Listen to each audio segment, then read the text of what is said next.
Maybe you felt strange about this before. The doorbell rings. Someone wants to come in, to visit, to talk. But inside you feel discomfort, resistance, a deep desire to say no. It's not that you hate people or that you're angry at the world, but honestly, you just don't like having visitors. You prefer your home in silence, your routine untouched, your energy preserved. If this sounds familiar, take a deep breath, because in this video, we're going to talk about something few people have the courage to admit: the real, intimate, and often misunderstood discomfort of those who can't stand having others step into their space. And no, you're not rude or antisocial. According to Carl Jung, the father of analytical psychology, this behavior may reveal something much deeper about your essence. Today, I'll show you 6 truths revealed by Jung that explain why some people simply don't like having visitors, and why that's not only natural, but may actually be a sign of a valuable psychological process happening within you. So stay with me until the end, because if you've ever felt guilty for wanting to be alone, you might discover today that this has far more to do with your psychological evolution than with any flaw of character. And before we dive into Jung's revelations, take a moment to like this video, subscribe to the channel, and share in the comments. Do you also feel this discomfort when someone shows up at your door unexpectedly? I really want to know if this resonates with you. Have you ever wondered why some people seem to come alive in the middle of gatherings, parties, and home visits, while you, on the other hand, feel drained just imagining someone walking through your door? Maybe you even enjoy conversation. Maybe you have good relationships. But when it comes to having someone inside your space, your home, something in you just shuts down.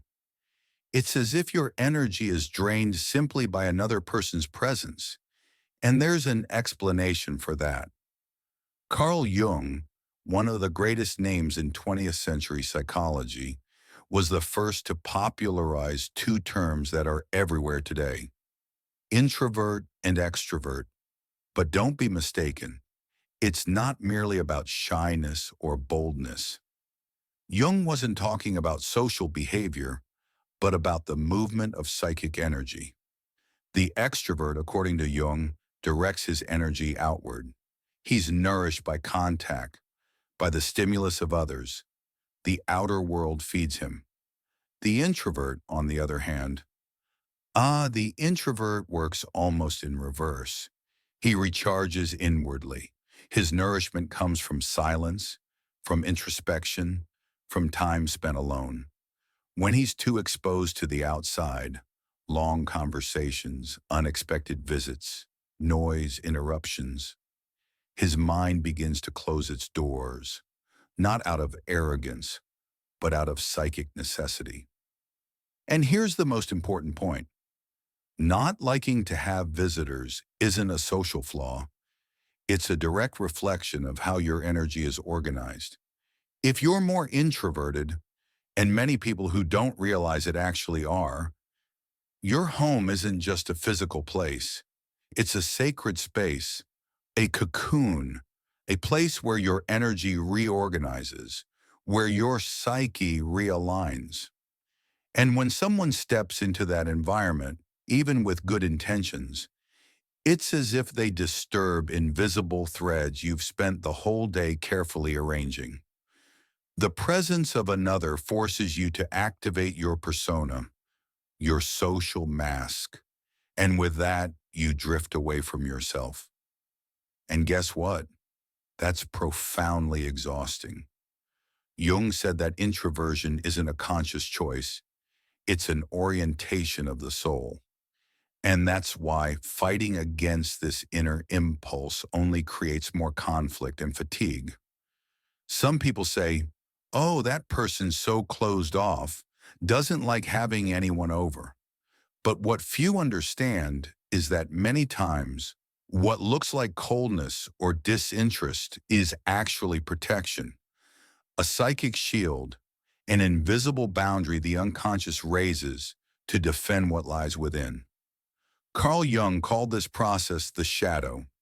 And the shadow, well, it's a part of you that you don't always know, but it's there, silent, guiding your feelings, your reactions, your deepest discomforts. When someone enters your house, they don't just step into a physical space, they step into a symbolic field, into your inner world made visible. Every object, every smell, every beam of light carries meaning, a piece of your psychic order. So when an unexpected visitor arrives, even when you smile and welcome them, a subtle inner voice whispers, "My energy is being invaded." And that isn't arrogance or paranoia, it's self-protection. The psyche's instinctive attempt to preserve its natural rhythm of silence, restoration, and introspection. That's why so many people who are highly sensitive or introverted feel exhausted after a visit, even when it's pleasant. It's not about disliking others. It's about the enormous energetic effort required to maintain presence, empathy, attention, and social connection. It's as if your mind must keep several channels open at once, perceiving tone, reading gestures, responding politely, sustaining warmth. For the extroverted psyche, that's nourishment. For the introverted one, it's an energy drain.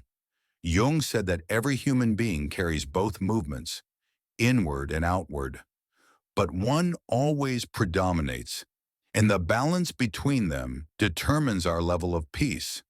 So if you're someone who loves deeply but feels overwhelmed by constant contact, your psyche may be signaling that it needs solitude to return to balance. Solitude here isn't loneliness. It's the space where your energy reorganizes, where the unconscious breathes. There's a beautiful passage in Jung's writings where he says, "Solitude is not the absence of people, but the presence of the self." The self in Jungian psychology is not the ego. It's something greater, the totality of your being, the meeting point between the conscious and the unconscious. And that self only reveals itself when we silence the outer noise. So when you feel discomfort at the thought of visitors, what's really happening is that your self is calling you back, calling you to return to the inner room of your soul. It's a call to integration, not isolation. Society often glorifies extroversion.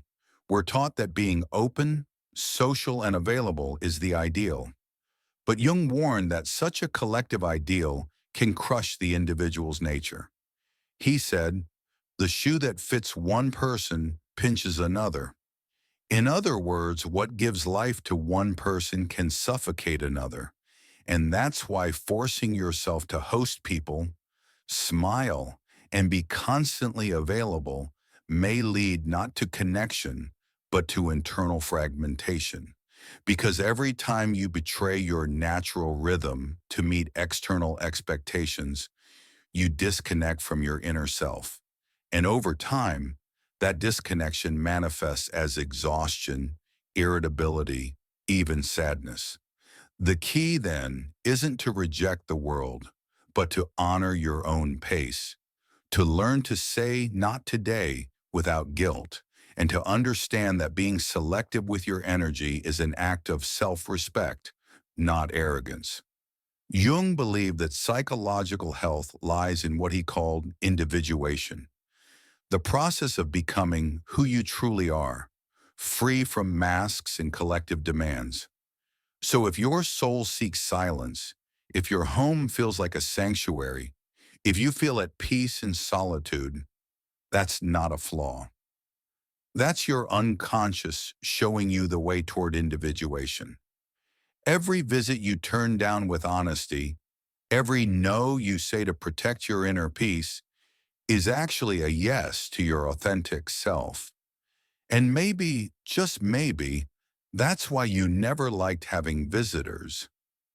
Because deep down, you've always been in dialogue with something far more profound. Your own soul asking for space to exist. And here we reach one of Jung's most beautiful insights. What we reject on the outside often reveals what we most need to understand on the inside. If other people's presence makes you uncomfortable, perhaps it's not about them, but about the way your psyche reacts to being forced out of its natural rhythm. Maybe the visitor doesn't really invade your space. Maybe they just awaken something that's already uneasy within you, the need to protect your own world. Jung taught that what bothers us is always a teacher. The feeling of disturbance when someone steps into your home is not wrong. It's a message. It's your unconscious whispering, guard your sacred ground. You need to restore what's been scattered. And when you start to respect that inner voice instead of silencing it, something incredible happens. You stop feeling guilty for being yourself. You begin to understand that solitude is not a defense, it's medicine. It's in solitude that your thoughts find shape, your emotions find clarity, and your intuition finds voice. The noise of others often drowns the voice of the self, and that's why silence feels like home. For many people, being alone is terrifying because in silence they meet their own shadow, that collection of everything they don't want to see or feel. But Jung said, one does not become enlightened by imagining figures of light, but by making the darkness conscious. So if you feel best in your own company, it may be because you're already walking this path, the path of light through the shadow. You're not avoiding the world, you're integrating it inside yourself. And that's rare, because in a society that rewards noise, choosing silence is an act of courage. In a culture that glorifies exposure, guarding your privacy is a declaration of sovereignty. And in a world obsessed with productivity, resting in your own presence is a rebellion of the soul. Perhaps that's why you feel strange when someone shows up without warning, because your space is sacred. It's the temple where you hear your own truth, where you meet what Jung called the self, the divine nucleus of your being. Letting someone cross that threshold is no small thing. It requires trust, resonance, alignment, and that's okay. You don't owe anyone permanent access to your energy. You have the right to open your door only when your heart says yes, and to close it when you need to return to yourself. If you've ever felt guilty for preferring solitude, I want you to remember this. Jung said that the greatest privilege of a lifetime is to become who you truly are. And sometimes becoming who you are means walking alone for a while. So the next time someone knocks on your door and you feel that familiar discomfort rise inside, don't judge yourself.